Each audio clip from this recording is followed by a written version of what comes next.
For today's video mga idol ay pupunta nga pala ako sa Turbina at maghahatid sa aking kapatid dahil nga ay uuwi ng probinsya. Siya muna ay magbabakasyon lang muna.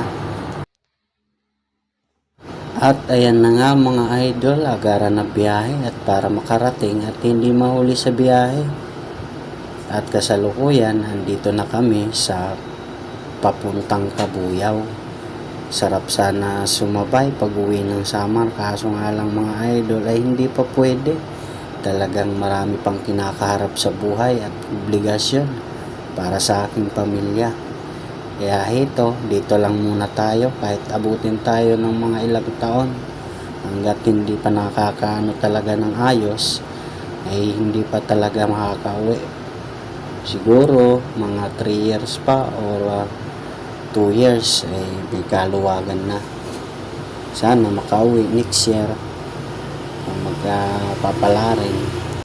Mga ilang taon na rin ako mga idol hindi nakakauwi sa aming probinsya dahil nga daming obligasyon. Wala pang hindi pa nakakaluwag ng ayos talaga. So ngayon meron na naman panibagong kinakaharap. Kaya ala talaga. Mga ilang years na ako. Simula nung umuwi ako mga idol is 2018. Kami umuwi ay kasal namin ni Mrs. noong April. Simula nun hindi na nasundan. Hanggang ngayon dito na ako. Patuloy pa rin sa pagkikipagsapalaran sa hamon ng buhay. So pumunta ako dito sa Laguna is 2024. 24, 25, 6, 7, 8. Bali, for 5 years muna ako bago, 4 years mahigit bago ako nakauwi. Tapos mga ilang araw lang, mga days lang. Wala nga 15 days, balik na kaagad. Simula nun, hindi na naman ako nakauwi hanggang ngayon. Dahil nga, talaga naman, dahil sa hirap ng buhay,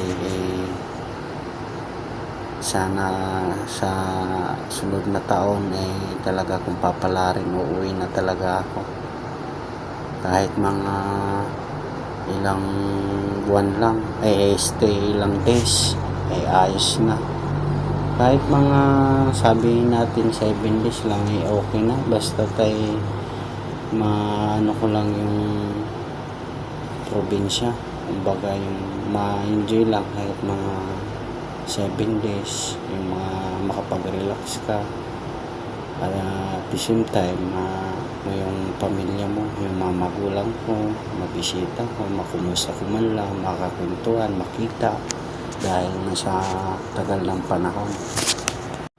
At ayan na nga mga idol, matapos ang mahaba-habang biyahe at arin na nga tayo, malapit na tayo kung saan sa Turbina mga idol.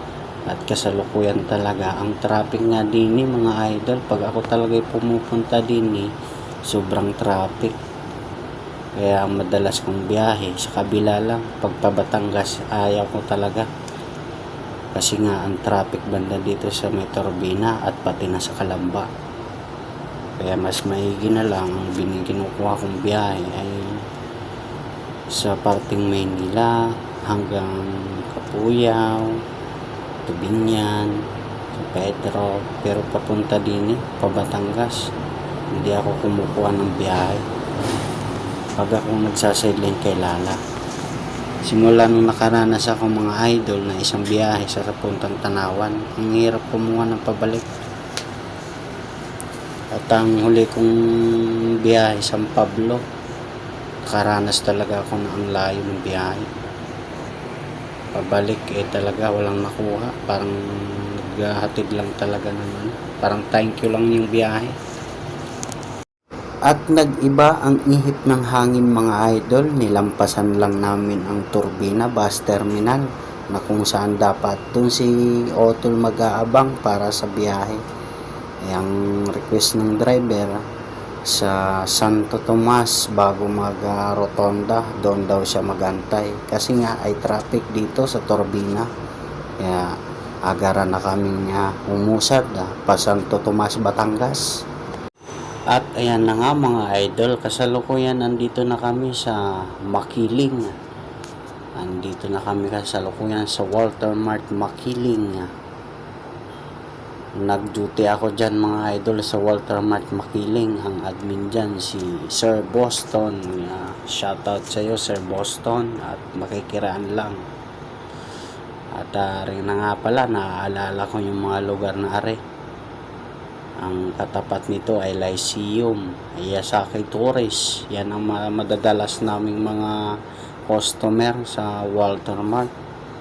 Pati sa parking, customer namin dyan ay Lyceum. At ari na nga tayo mga idol at maligayang pagdating daw sa lalawigang Magiting, Batangas. At ari na tayo. Malapit na tayo kung saan natin ibababa si Utol at maghintay sa Santo Tomas bago daw magrotonda. At ari na nga kasalukuyan mga idol at malapit na kami sa Santo Tomas bago magrotonda. At dito ko na ibababa si Utol. Tanaw ko na yung signboard na Santo Tomas to Lucena. Lucena.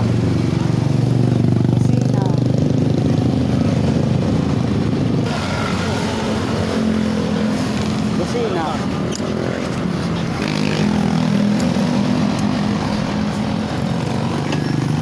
Ano la yan ni kasigo, yan ni kamad may rotonda at Santo Tomas.